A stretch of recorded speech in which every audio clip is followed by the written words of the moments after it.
narahat eləməsin, fikrimi yayındırmasın. Elə. Bir də ki, dostlarıma imtahan keçirilən məktəbə biraz tez gedib, oranın ab-havasından tanış olmaq istəyirəm ki, stresim də geçsin.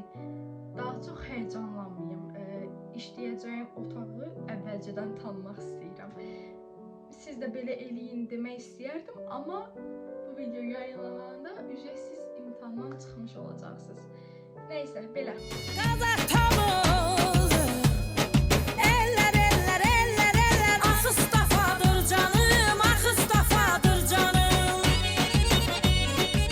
Hazıram və 5-10 dəqiqə evdən çıxacağıq.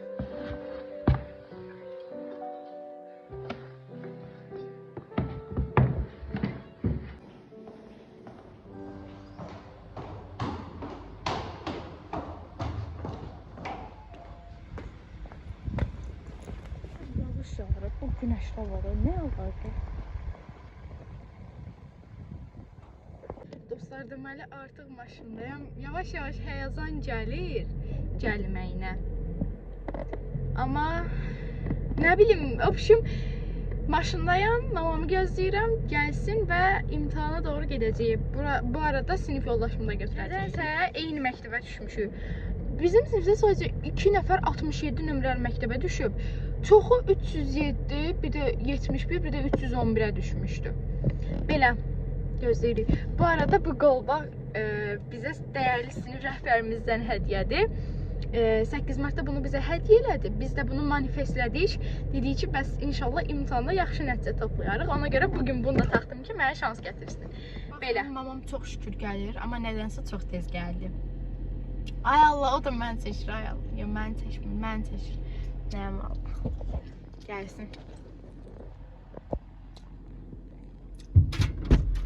Validem, hoş geldin. Hoş bulduk kız. Nasılsın? Seni bekleyene kadar iyiydim.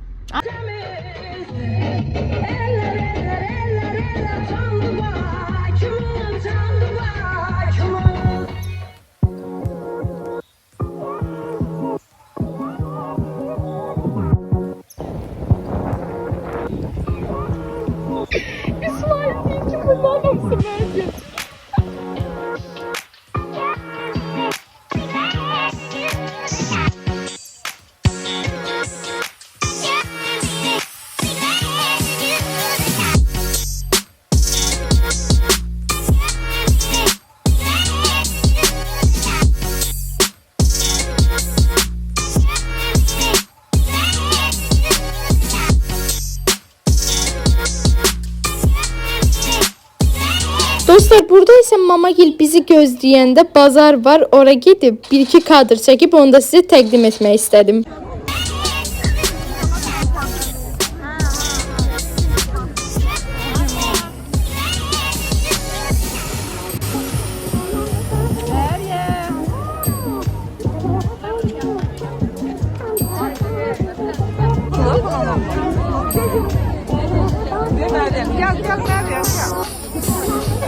Kaçar oldu kızım.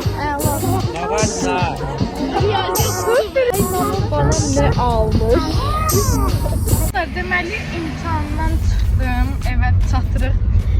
Sizə bir-iki məsləhət vermək istəyirəm. Nə elədiyimə görə həqiqətən özümdən fəxr eləyirəm.